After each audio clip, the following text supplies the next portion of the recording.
Renocon AAC Blocks. It saves 30% in steel, cement and labor cost. ஒவ்வொரு சதுர அடியிலும் சந்தோஷம். இனி சம்மர் ஹாலிடேஸ் கண்ணு கால் ஜிடி ஹாலிடேஸ்க்கு பண்ணு. GT holidays, South India's #1 travel brand. Dayanidhi Maran அவர்களுக்கு ஈடு கொடுக்கக்கூடிய இடத்தில் வினோஜ் பி செல்வம் இருக்கிறாரா? பாரதிய ஜனதாவுடைய இளைஞர் அணியுடைய தலைவராக இருந்த ஒரு நபர், ரொம்ப visible face of the party. இது ஒரு பக்கம். இன்னொரு பக்கம் ஒரு டெலிஃபோன் எக்ஸ்சேஞ்சு திருடி மாட்டிக்கிட்ட, நான் கொஞ்சம் கொச்சையாக சொல்கிறேன்னா டெலிஃபோன் எக்ஸ்சேஞ்சு திருட ஒரு வீக்கான நபர் தயாநிதி. எப்படி நீங்கள் அவரை ஹெவி வெயிட்னு சொல்லுவீங்க? பணத்தாலையா? தயாநிதி மாறன் வெற்றி பெற்று 2004 மே மாதம் 26 பொறுப்பேற்கிறார். அதிலிருந்து 45 நாளுக்குள்ள ஒரு டெலிஃபோன் எக்ஸ்சேஞ்சு வீட்டுக்குள்ளே போகுது. 770 கனெக்ஷன்ஸ், 1-2 இல்லை. டே 1 போய் உட்கார்ந்து அடுத்த நிமிஷம் ஒருத்தன் ஒரு திருட்டுத்தனமாக அதை தான் வீட்டில் டெலிஃபோன் எக்ஸ்சேஞ்சு நடத்தணும்னாங்க. நாட்டின் பாதுகாப்பு சம்பந்தப்பட்ட அச்சுறுத்தல் இது மூலம் முடியாதா? தயாநிதி மாறன் மீதான குற்றம் நிரூபிக்கப்பட்டால் தயாநிதி மாறன் எங்கே போகணும்? தீகாருக்கு போகணும். ஸோ இப்பேற்பட்ட ஒரு அயோக்கியம் தான் இங்கே இருக்கிற தயாநிதி மாறன். பொதுவாக மக்கள் என்ன பேசிக்கிறாங்க நீங்கள் கவனிச்சு பார்த்தீங்கன்னா தெரியும். வினோஜ் செல்வம் வெற்றி பெற்றால் மத்திய மந்திரி ஆவார். தமிழ்நாட்டில் யாரெல்லாம் பாஜக சார்பில் ஜெயிக்கிறாங்களோ அவங்களாம் மத்திய மந்திரி ஆயிடுவாங்க. நீங்கள் எத்தனை பேர் தான் மத்திய மந்திரி ஆக போறீங்கன்னு தெரியலையா? வினோஜ் பி செல்வம் என்ற பாஜக வேட்பாளர் ஒட்டுமொத்த மத்திய சென்னை முழுக்க இவர்தான் என்று முழுமையாக அறியப்பட்டிருக்கிறார். அப்போ வெற்றிக்கான வாய்ப்பு இருக்குன்றதுக்கான ஒரு காலத்தில் சசிகலா அப்புறம் சசிகலா குடும்பம் இவங்க அதிமுகவில் எந்த ஒரு ஆதிக்கத்தையும் செலுத்தக்கூடாது அப்படின்னு நினைத்து ஒரு காலத்தில் செயல்பட்ட பாஜக இப்போ டுவர்ட்ஸ் அது அந்த ஃபேமிலியை நோக்கி நகரத்துக்கான காரணம் பிஜேபியோடைய ஸ்டாண்ட் எப்படி மாறுச்சுன்னு நான் கேட்குறேன். பிஜேபியோட ஸ்டாண்ட் மாறுச்சுன்னா நீங்கள் ஏன் நினைக்கிறீங்க? இன்னைக்கு தினகரன் மனதில் என்ன மாதிரி மாற்றம் வந்திருக்கிறதுன்றது தான் நான் பார்க்க விரும்புகிறேன். தினகரனுக்கு இன்று பாஜகவுடன் இணைந்து மோடி அவர்களை ஆதரித்து வரும் 2026 தேர்தலிலே ஒரு பெரிய மாற்றத்தை நோக்கி தமிழகத்தை கொண்டு செல்ல வேண்டும் என்ற விருப்பமும் ஆசையும் உந்துதலும் இருந்தால் அதை நான் வரவேற்கிறேன். தமிழகம் ஒரு மாற்றத்தை நோக்கி நகர்ந்து கொண்டிருக்கிறது. திராவிட முன்னேற்றக் கழகம் என்ற தீய சக்தி தொடர்ந்து ஏதோ ஒரு லெவலில் ஃப்ளோட் ஆகிடுது. இந்த தீய சக்தி அழிக்கப்பட்டால் மட்டுமே தமிழர்களுக்கு முன்னேற்றம் ஏற்படும். அதனால் பாரதிய ஜனதாவிற்கு அவர்கள் வாக்களிக்க வேண்டும். முக்கிய செய்திகளை தெரிந்து கொள்ள ஆதன் செயலியை டவுன்லோட் பண்ணுங்க. Link is on description. Aadhan Tamil நேயர்களுக்கு அன்பு வணக்கம். இந்த சிறப்பு நேர்காணலில் நம்முடன் இருந்திருக்கிறார் தமிழக பாஜகவின் மூத்த தலைவர் கல்யாணராமன் அவர்கள். வணக்கம் சார். வணக்கம். அநேகமாக இந்த தேர்தலில் நம்ம பண்ணுற கடைசி நேர்காணல் இதாக தான் இருக்கும். ஏன்னா அதுக்கப்புறம் போஸ்ட் பண்ண முடியாது. நிறைய விஷயங்கள் இருக்கும். நிறைய விஷயங்கள் வந்துட்டு இருக்கு. இதனால பண்ணலாம் தொடர்ச்சியாக. இதில் என்னென்னா பாஜகவுக்கு இந்த தேர்தல் தொடக்கத்திலேருந்து ஒரு விஷயம் ரொம்ப பாசிட்டிவாக சொன்னாங்க. குறிப்பாக இந்த டைம் அவங்களுடைய எல்லா ஹெவி வெயிட்ஸையுமே எதுக்கிருக்கிறாங்க. அவங்களுடைய நோன் ஃபேஸஸ் உங்களை தவிர எல்லாரையுமே இல்லை வானதி இல்லை there are known faces which are still not contested. Okay, so எல்லாத்தையும் இறக்கிருக்கிறாங்க அப்படின்ட்டு அது பாசிட்டிவாக சொன்னாங்க. ஆனால் அதே இது இப்போ சேலஞ்சாகவும் மாறி இருக்கும். குறிப்பாக அதே மாதிரியான நோன் ஃபேஸஸை டிஎம்கேவும் இறக்கிருக்காங்க. டிஎம்கே ஏற்கனவே இருந்த ஆன்டி இன்கம்பன்ஸ் கூடிய வேட்பாளர்கள் நிறைய இடத்துல மாற்றிருக்கிறாங்க. எக்ஸாம்பிள் தஞ்சாவூரில் பழனிமாணிக்கனை மாற்றிருக்கிறாங்க, தர்மபுரி, சேலம் இந்த மாதிரி இடத்துல மாற்றிருந்தாலும் கூட குறிப்பாக சென்னையில் அவங்க யாருமே அதே கேண்டிடேட்ஸை தான் போட்டுருக்குறாங்க. கலாநிதி வீராசாமி, தயாநிதி மாறன், அதுக்கப்புறம் ஸோ இப்படி தான் தமிழ் தங்கப்பாண்டியன், ஸோ இப்படி தான் போட்டிருக்கிறாங்க. இப்போது அந்த ஸ்டார் வேட்பாளர்களுக்கு ஈடு கொடுக்க அளவு பாஜக வேட்பாளர்கள் இருக்காங்களா? ஃபார் எக்ஸாம்பிள் இப்போ சென்ட்ரல் சென்னை எடுத்துக்கிட்டா தயாநிதி மாறன் அவர்களுக்கு ஈடு கொடுக்கக்கூடிய இடத்தில் வினோஜ் பி செல்வம் இருக்கிறாரா அப்படின்னு ஒரு நிச்சயமா இருக்கு. நீங்கள் கவனித்து பார்க்க வேண்டிய விஷயம் என்னென்னா, சென்னை அப்படின்னு பர்சே எடுத்துக்கிட்டிங்கன்னா முதல்ல இது educated constituency. Naturally any city is an educated constituency. கிராமப்புறங்களில் இருக்கக்கூடிய relative literacy level, relative ignorance level நகரங்களில் இருக்காது. அவேர்னஸ் லெவல் அதிகமாக இருக்கும். ஒரு யூத்து பிஜேஒய்எம்முடைய, அதாவது பாரதிய ஜனதாவுடைய இளைஞர் அணியுடைய தலைவராக இருந்த ஒரு நபர், ரொம்ப visible face of the party. Otherwise also ஒரு கோட்டத்திற்கு பொறுப்பாளர், பெரிய ரோல். 8 கோட்டமாக தமிழ்நாட்டை பிரிச்சிருக்கோம். அதில் ஒரு கோட்டத்துடைய பொறுப்பாளர் வினோஜ். இது ஒரு பக்கம். இன்னொரு பக்கம் நான் கொஞ்சம் கொச்சையாக சொல்கிறேன்னா டெலிஃபோன் எக்ஸ்சேஞ்சு திருட. என்ன ஒரு டெலிஃபோன் எக்ஸ்சேஞ்சு திருடி மாட்டிக்கிட்ட ஒரு நபர், ஒரு வீக்கான நபர் தயாநிதி மாறன். அப்படி தான் பார்க்கணும். கேஸ் ஸ்டில் ஆன்ல. ஆமாம். அதாவது அவங்க என்ன பண்ணுறாங்கன்னா, போயிட்டு அந்த வழக்கை தள்ளுபடி செய்யணும். அதாவது மறுபடியும் அப்பீலுக்கு போதும். அவங்கள அக்யூட் பண்ணுறாங்க. அக்யூட்டலில் வந்து போதுமான அளவில் ப்ராப்பராக அதை இன்வெஸ்டிகேட் பண்ணலை அப்படின்னு ரிவ்யூக்கு போகிறாங்க. போகும்போது வந்து அதை மறுபடியும் எடுக்கிறோம் அப்படின்னு சொல்லும்போது இல்லை அதை எடுக்கக்கூடாது அப்படின்னு சொல்லி சுப்ரீம் கோர்ட் வர போகிறாங்க. சுப்ரீம் கோர்ட் அதை தள்ளுபடி செய்யுது. சுப்ரீம் கோர்ட் தள்ளுபடி செஞ்சுட்டு ஃபேஸ் தி ட்ரையல்னு சொல்லுது. So the trial is on. As on date the trial is on. அது நடக்குதோ இல்லையோ trial is set to be ஆன்ன்ற ஸ்டேஜ். அதனால் தயாநிதி மாறன் மீதான குற்றம் நிரூபிக்கப்பட்டால் தயாநிதி மாறன் எங்கே போகணும்? தீஹாருக்கு போகணும். சென்ட்ரல் ஜெயில் இல்லை, தீஹாருக்கு போகணும். அதுதான் தயாநிதி மாறனுடைய உண்மையான நிலைமை. ஏற்கனவே உள்ளே இருந்தால் தானே. ஸோ தயாநிதி மாறன் உள்ளே போக வேண்டிய நபர். ஸோ எப்படி நீங்கள் வந்து அவரை வந்து ஹெவி வெயிட்னு சொல்லுவீங்க? பணத்தாலையா? பணம் தான் ஹெவி வெயிட்டா? இல்லை, இது வந்து கிரவுண்டில் கன்சிடர் பண்ணுவாங்களா? இப்போ நீங்கள் சொல்கிறீங்க, அந்த கேஸ் சொல்கிறீங்க, டெலிஃபோன் எக்ஸ்சேஞ்ச் கேஸ் சொல்கிறீங்க, இது எல்லாமே சொல்கிறீங்க. கிரவுண்டில் அவங்களுடைய பார்ட்டி வந்து அந்த கட்சியோட கட்டமைப்பும் சரி, அவருக்கான கேம்பெயின் வலிமையும் சரி, கூட்டணியும் சரி, எல்லாமே ஒரு ஃபார்மிடபுளாக இருக்கும். அப்படிங்கிற போது இப்போ இந்த கேஸ் இதெல்லாம் பார்த்தா இப்போ இருக்க ஒரு ஓட்டு நீங்கள் வந்து அதாவது சாதாரண மனிதனுக்கு வந்து விதவிதமான கவலைகளுக்கு நடுவில் விதவிதமான தவறுகளும் கண்ணு முன்னாடி படும். என்ன இந்த கேஸுடைய தன்மை என்னன்றதை வந்து சாதாரண மனிதன் தெரிந்து கொள்ள வேண்டும். கேஸுடைய தன்மை என்ன? முதல்ல நிறைய பேருக்கு கேஸுடைய விஷயமே தெரியாது. தயாநிதி மாறன் வெற்றி பெற்று 2004 மே மாதம் 26 பொறுப்பேற்கிறார். கரெக்டா? அதுலேருந்து 45 நாளுக்குள்ள ஒரு டெலிஃபோன் எக்ஸ்சேஞ்சு வீட்டுக்குள்ளே போகுது. 770 கனெக்ஷன்ஸ், 1-2 இல்லை. இன்னைய தேதிக்கு இன்றைக்கெல்லாம் விலையெல்லாம் ரொம்ப குறைஞ்சி போச்சு. ஒரு ஐஎஸ்டிஎன் லைனு, ஒரே ஒரு ஐஎஸ்டிஎன் லைனுக்கு நீங்கள் பேசிக் சார்ஜுன்னு பார்த்தா ஒரு 10,000 ரூபா கேட்பாங்க. நீங்கள் வந்து இன்றைக்கி இருக்கிற விதவிதமான இதெல்லாம் இருக்கு இல்லையா, டாட்டா நிறைய பேர் இருக்காங்க, டாட்டா, ஏர்டெல்லு எல்லாமே இப்போது லேண்ட்லைன் கனெக்ஷன் கொடுக்குறாங்க இல்லையா. அந்த லேண்ட்லைன் கனெக்ஷன் வந்து நீங்கள் யார்கிட்ட போயிருந்தாலும் ஒரு ஐஎஸ்டிஎன் லைனுக்கு 10,000 ரூபா மினிமம் பர் மந்த்து. ஓகே, அப்போது அந்த 10,000 ரூபா ரேஞ்சில் இருக்கிறதுக்கு வந்து டெபாசிட்னு ஒன்று கட்டணும்னு வாங்க. அந்த பீரியட்லாம் பார்த்தீங்கன்னா இன்றைக்கி இருக்கிற 10,000ன்றது அன்றைக்கி 1 லட்சம் வந்துருக்கும். ஏன்னா அந்த காலகட்டம் அந்த மாதிரி. 2004 அந்த காலகட்டம். 2004 ஜூலை மாதம் அந்த டெலிஃபோன் எக்ஸ்சேஞ்ச் ஃபங்க்ஷன் ஆக ஆரம்பிச்சிடுது அவங்க வீட்டில். இது எப்படி இந்த 45 நாள் எப்படி ஃபங்க்ஷன் ஆகுதுன்னு பார்த்தீங்கன்னா, இந்த சக்சனா வீடு ஆண்டர்சன் ரோட்டில் இருந்துச்சு, காலேஜ் ரோடு பக்கத்தில். இவங்க வீடு போட் கிளப்பில். அறிவாலயத்தில், அண்ணா அறிவாலயத்தில் சன் டிவி ஆஃபீஸ். அப்போ இது மூணும் connected to each other by fibre optic cable. கணக்கு போட்டு பார்த்தீங்கன்னா ஒரு 10-15 கிலோமீட்டருக்கான கேபிள் ஆல்ரெடி புதைக்கப்பட்டிருக்கு. இதுக்காகவே ஸ்பெஷலாக இந்த 770 லைனுக்காக கேபிள் புதைக்கப்படுது. யாருக்குமே கிடைக்காத ஒரு நம்பர் 2437 நம்ம அந்த எக்ஸ்சேஞ்சு. இந்த நம்பர் யாருக்குமே தெரியாது. இந்த மாதிரி ஒரு டெலிஃபோன் எக்ஸ்சேஞ்சே கிடையாது சென்னையில்.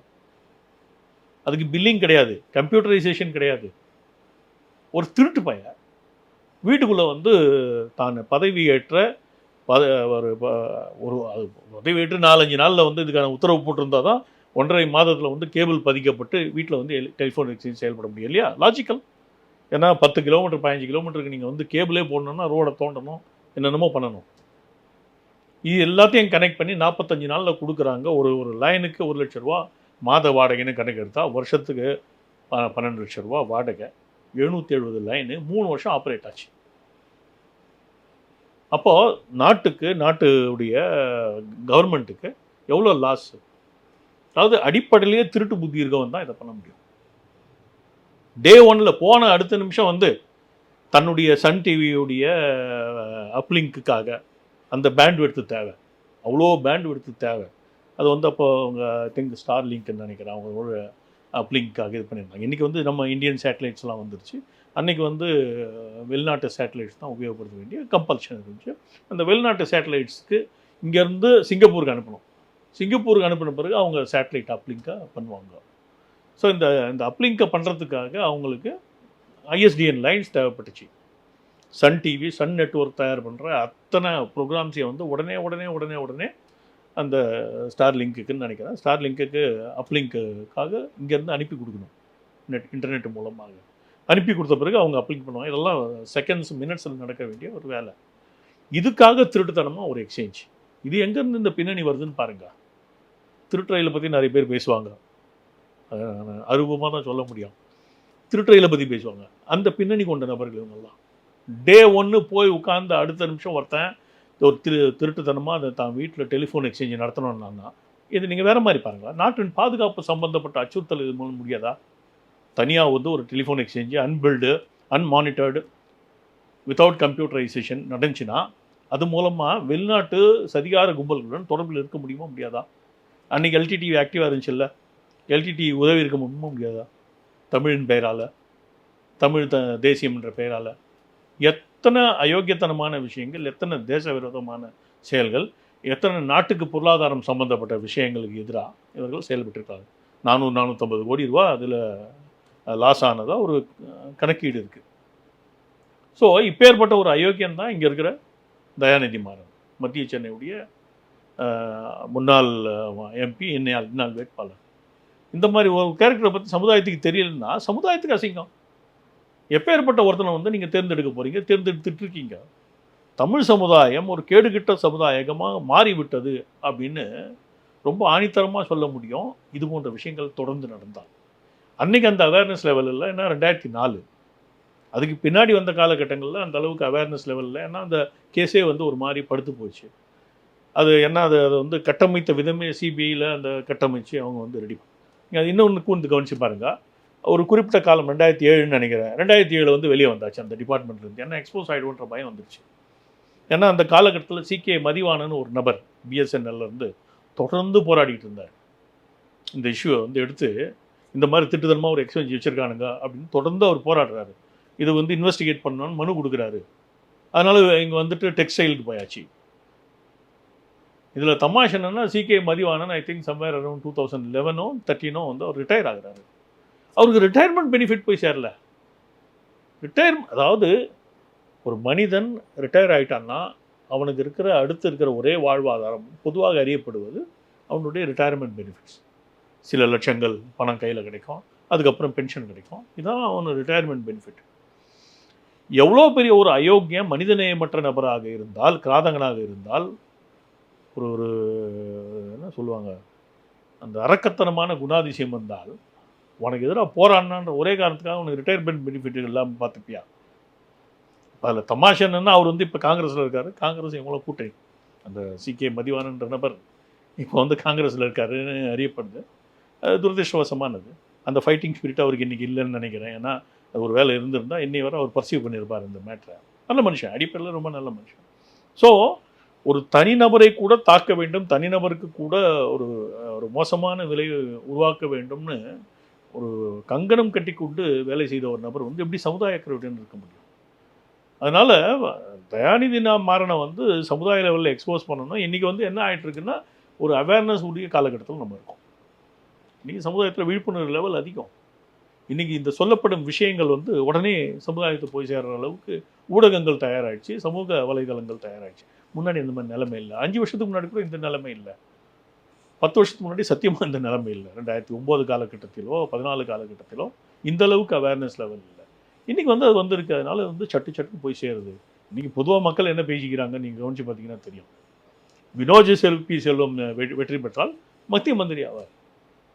தமிழ்நாட்டில் வந்து யாரெல்லாம் பாஜக சார்பில் ஜெயிக்கிறாங்களோ அவங்களாம் மத்திய மந்திரி ஆயிடுவாங்க. நீங்கள் எத்தனை பேர் தான் மத்திய மந்திரி ஆக போறீங்கன்னு தெரியல. அண்ணாமலை மத்திய 5 தமிழ்நாடு வந்து 40 பேர் கொண்ட ஓபிஎஸும் எம்ஓஎஸ் நான் சொல்கிறேன், சாத்தியம்னு சொல்கிறேன். நான் காரணத்தை சொல்கிறேன்.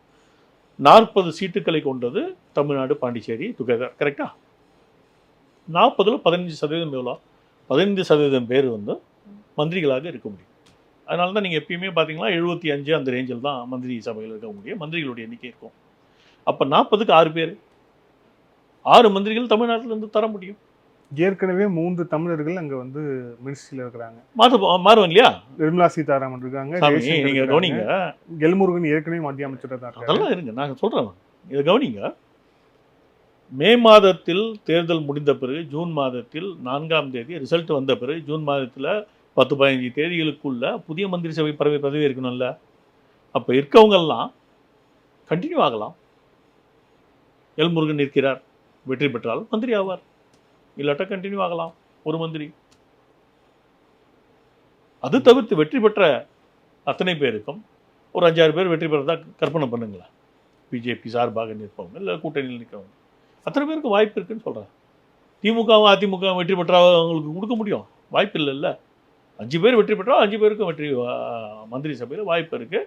அதே மாதிரி தான் தம்பி வினோஜ் பி செல்வம் வெற்றி பெற்றார்னா அவருக்கும் வாய்ப்பு இருக்குது.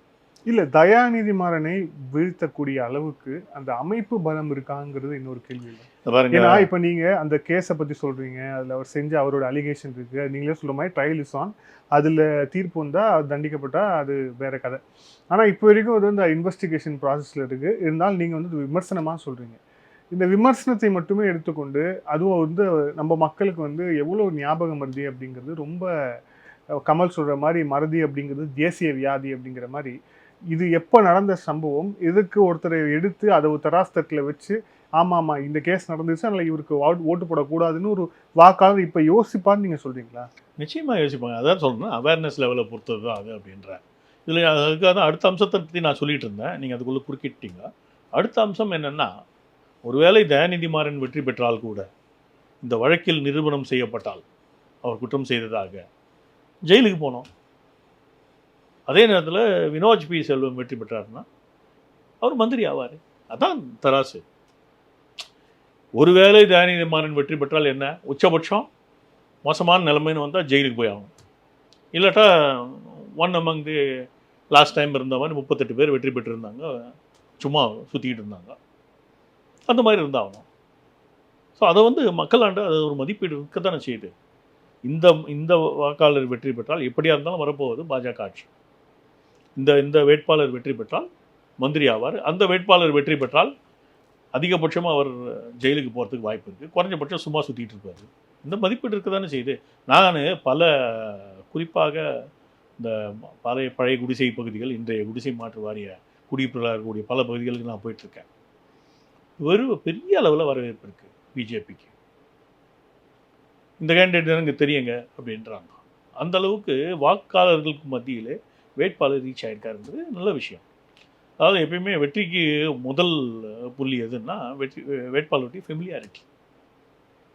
வினோஜ் பி செல்வம் என்ற வேட்பாளர் பாஜகவின் வேட்பாளர் இவர்தான் என்று முழுமையாக அறியப்பட்டிருக்கிறார். ஒட்டுமொத்த மத்திய சென்னை முழுக்க இது ஒரு அறியப்பட்ட விஷயமாக இருக்கிறது. அது பெரிய விஷயம். அப்போது அது வெற்றிக்கான வாய்ப்பு இருக்குன்றதுக்கான சொல்கிறேன். ஏன்னா இந்த லாஸ்ட் 2-3 டேஸ் தான் டிசைடிங் ஃபேக்டராக இருக்கும். ஏன் இந்த லாஸ்ட் 2-3 டேஸ் அப்படின்னா, இன்றைக்கி தான் வந்து அதிமுகவுடைய அந்த சாமர்த்தியத்தை அவங்க காட்டுவாங்க. கடைசி மினிட் கவர் சாமர்த்தியம்னு ஒன்று இருக்குது இல்லையா, கவர் பண்ணுறது நான் சொல்கிறது, மக்களை கவர் பண்ணுற அந்த கவர் சாமர்த்தியம் வந்து இந்த 2-3 நாளில் தான் தெரியும்.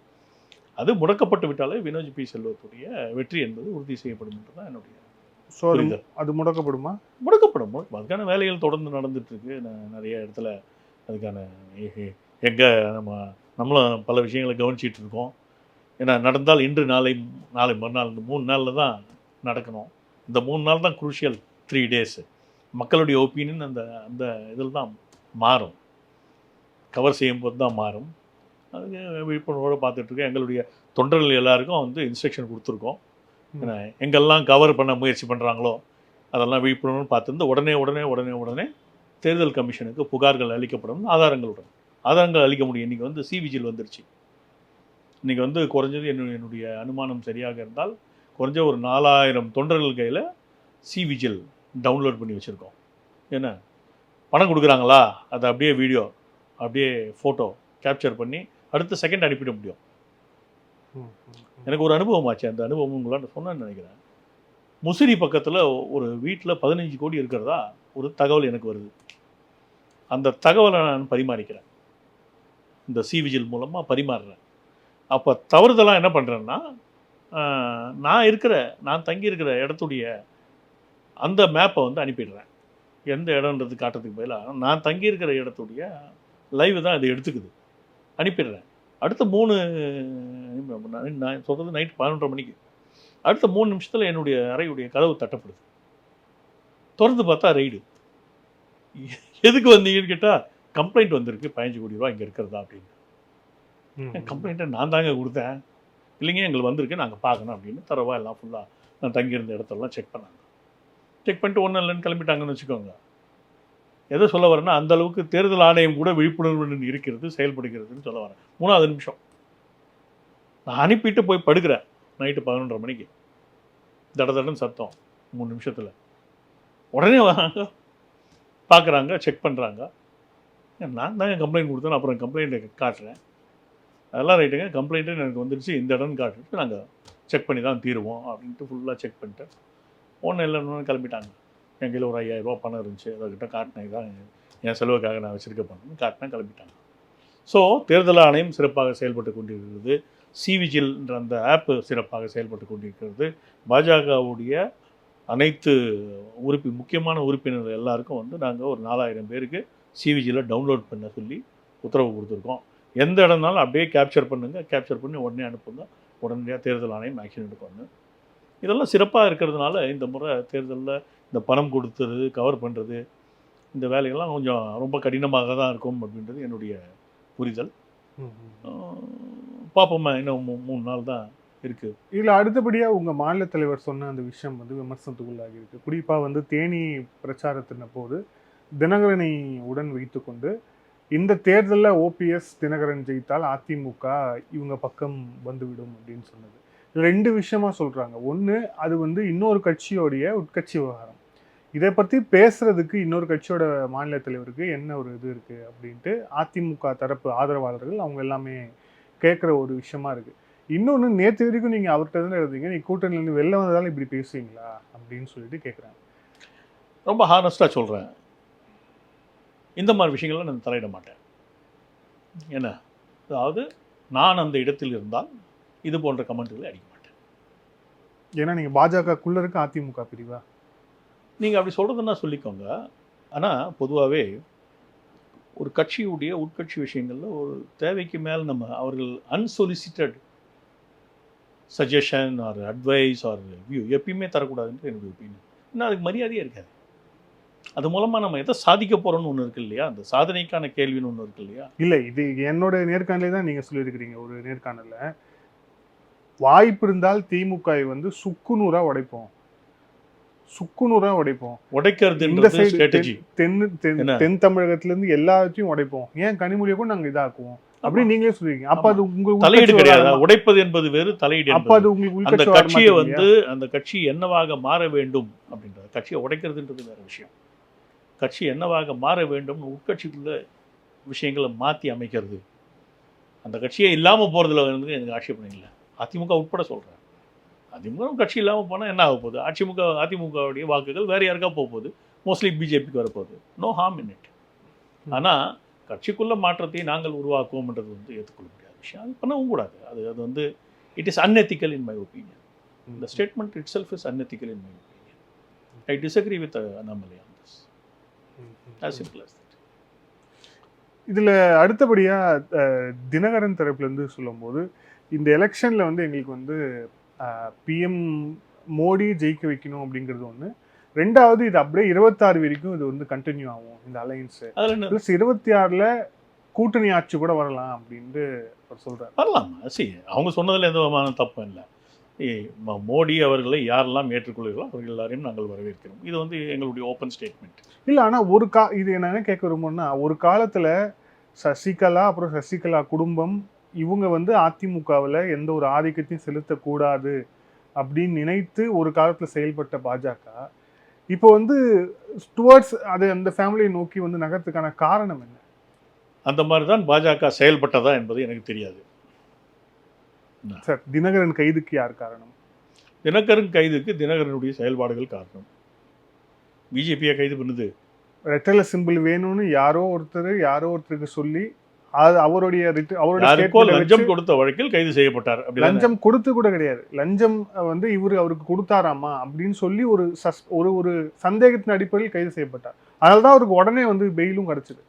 அவர் அப்பவே வந்து சொன்னாரு, இந்த கைது காரணமான யாரா இருந்தாலும் பரவாயில்ல, ஜெயிலில் தூக்கி போட்டாலும் ஜெயில் தூக்கி வெளில வந்து நான் அரசியல் செய்வேன் அப்படின்ட்டு வந்து சொன்னார். பாஜக கூட கூட்டணி வைக்கிற தற்கொலை முயற்சி அப்படின்லாம் கூட சொன்னார்.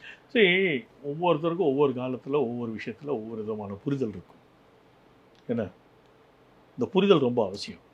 இன்றைக்கி தினகரன் மனதில் என்ன மாதிரி மாற்றம் வந்திருக்கிறதுன்றது தான் நான் பார்க்க விரும்புகிறேன். தினகரனுக்கு இன்று பாஜகவுடன் இணைந்து மோடி அவர்களை ஆதரித்து வரும் 2026 தேர்தலிலே ஒரு பெரிய மாற்றத்தை நோக்கி தமிழகத்தை கொண்டு செல்ல வேண்டும் என்ற விருப்பமும் ஆசையும் உந்துதலும் இருந்தால் அதை நான் வரவேற்கிறேன்.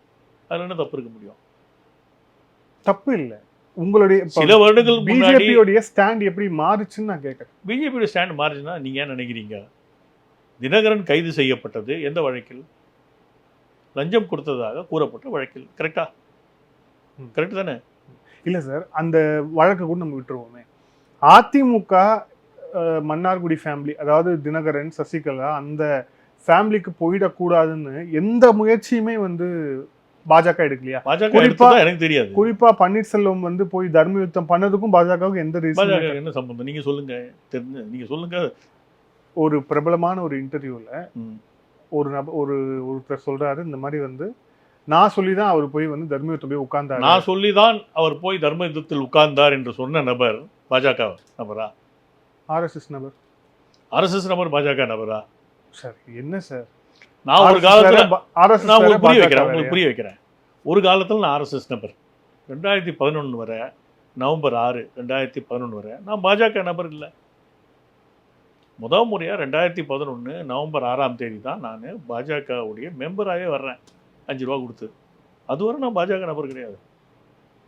அதுக்கு முன்னாடி என்னுடைய ரெஃபரைன் என்ன தெரியுமா? We are above party and power politics.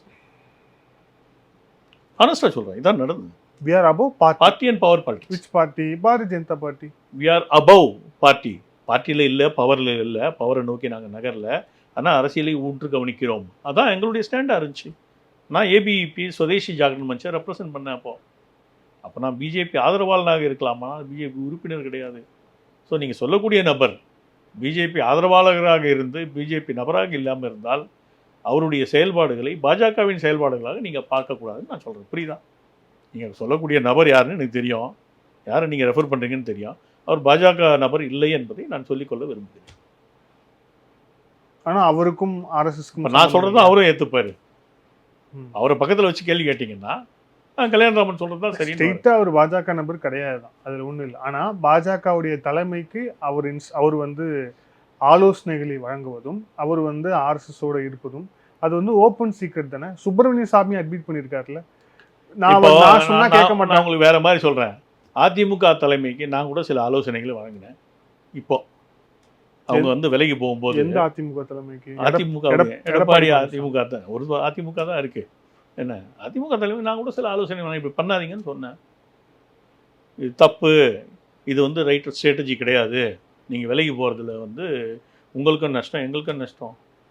அப்படி ஆலோசனை வழங்குறதால நான் அதிமுக ஆளாக மாறிடுவேனா? இல்லை, ஆலோசனை யார் வேணாலும் வழங்கலாம். நட்பு ரீதியிலையோ, உறவு ரீதியிலையோ, சமுதாயத்துடைய நன்மை ரீதியிலையோ, நாட்டின் நன்மைக்காகவோ. திராவிட முன்னேற்ற கழகம் என்பது ஒரு தீய சக்தி, அதை ஒழிக்கிறதுக்காக என்ன வேணாலும் பண்ணலாம். இதுதான் என்னுடைய ஸ்டாண்டு. தீய சக்தி திராவிட முன்னேற்ற கழகம், பிரிட்டிஷ்காரர்களால் உருவாக்கப்பட்ட திராவிட முன்னேற்ற கழகம், ஆங்கிலேயனுடைய அடிவருடி திராவிட முன்னேற்ற கழகம். அதை வந்து காலி பண்ணுறதுக்காக எதை வேணாலும் பண்ணலாம். நீங்கள் பாருங்கள், 2 நாளைக்கு முன்னாடி ஒரு சம்பவம். ஒரு வேத பாடசாலா நடத்திட்டு இருக்கிற ஒரு மனிதரை கும்பகோணம் பக்கத்தில், தஞ்சாவூர் கும்பகோணம் அந்த பகுதியில் நைட் 8 மணிக்கு அவர் வாக்கிங் போகும்போது அடிச்சிருக்காங்க. என்ன காரணம்னா, அவர் வந்து மோடிக்கு வாக்களிங்கள், பாஜகவிற்கு வாக்களிங்கள், திராவிட முன்னேற்ற கழகம். ஏன் ஒரு ஆள் வயசான ஆள் அவர் சொல்கிறதால 10 பேர் 20 பேர் 50 பேரை ஓட்டு போட போகிறான். What is your problem? இவன்களை ஹீரோ மாதிரி காட்டுறதுக்கு அவங்க பிராமணனை அடிக்கணும்னு எதிர்பார்க்குறான். பிராமண தூவேஷம் என்பது பட்டவர்த்தனமாக தெரியுது. இது வந்து இந்த பிராமண தூவேஷம் என்று இன்று உருவாக்கப்பட்டதில்லை, பிரிட்டிஷ்காரன் உருவாக்கி போட்ட விதை. அது பிரிட்டிஷ்காரனுடைய விதை. அந்த விதையை தான் இன்னும் தூக்கிட்டு சுற்றிக்கிட்டு இருக்கு திராவிட முன்னேற்ற கழகம். புரியுதா நான் சொல்கிறது? இது அழிக்கப்பட வேண்டிய ஒரு தீய சக்தி. அதுக்காக யாரோட வேணாலும் கைகோர்க்கலாம். சார், இதே திராவிட முன்னேற்ற கழகத்தில் முக்கிய தலைவர்களுடைய ஃபேமிலிலேயே நிறைய பிராமின்ஸ் இருக்கிறாங்க. அவங்க வந்து பெண் கொடுத்து பெண் எடுத்ததெல்லாம் இருக்கிறாங்க. நீங்கள் வந்து எப்படி வந்து அவங்க ஆன்டி பிராமின்ஸ்ன்னு சொல்லுவீங்க? அதுவும் குறிப்பாக நான் டிஎம்கே சொல்கிறேன். டிகே இது வேற கதை, நான் சொல்கிறது டிஎம்கே. இதெல்லாம் பிற்சேர்க்கைகள். என்ன இவங்க திருட்டுத்தனம் பண்ணி பணம் சம்பாரிச்சிட்டாங்களா? இந்த என்ன தயாநிதி மாறன், கலாநிதி மாறன், இவங்களுக்கெல்லாம் பணம் எங்கேருந்து வந்துச்சு? எங்கேருந்து வந்துச்சு? உழைப்பில் வந்துச்சா? சொந்த உழைப்பா? 770 லைனை போட்ட பிறகு தான் இவங்களுடைய வளர்ச்சியை தெரியுமா உங்களுக்கு? அதுக்கு முன்னாடி உங்களுடைய வளர்ச்சி லெவல் என்ன? கடந்த 20 ஆண்டுகளுடைய வளர்ச்சி என்பது அபரிதமான வளர்ச்சி. ஏன்னா செலவே இல்லாமல் அப்லிங்க் பண்ண ஆரம்பிச்சிட்டாங்க. வர்றதெல்லாம் வருமானம். அதுக்கப்புறம் அட்வர்டைஸ்மெண்ட், ரெவென்யூ, அது இதுன்னு அந்த அபரிதமான வளர்ச்சி எங்கேருந்து அவர்கள் கிடைக்கப்பட்டது அவங்களுக்கு? ஸோ அடிப்படை திட்டுத்தனம். ஸோ இவர்களுடைய செயல்பாடுகள் எப்படி இருக்கும்? ஸோ பணம் நிறைய வந்த பிறகு அங்கே பிராமண பொண்ணு அது இதுன்னு கல்யாணம் பண்ணுறதுன்னு பெரிய விஷயம் இல்லை. யாரையா ஏமாற்றி காதலிக்கிறேன்னு சொல்லி கல்யாணம் பண்ண வேண்டியது தானே. கோல்டன் ஸ்பூனு கைக்கு வந்துடுது இல்லை, அதை வச்சு ஊரை ஏமாற்றலாம்ல. BMW காரு, மெர்சிடிஸ் பென்ஸு எல்லாம் வந்துடுது இல்லை. அதெல்லாம் வந்த பிறகு அந்த அயோக்கியத்தனத்தை பண்ணிட்டு போகிறாங்க. இது பெரிய விஷயமே இல்லை.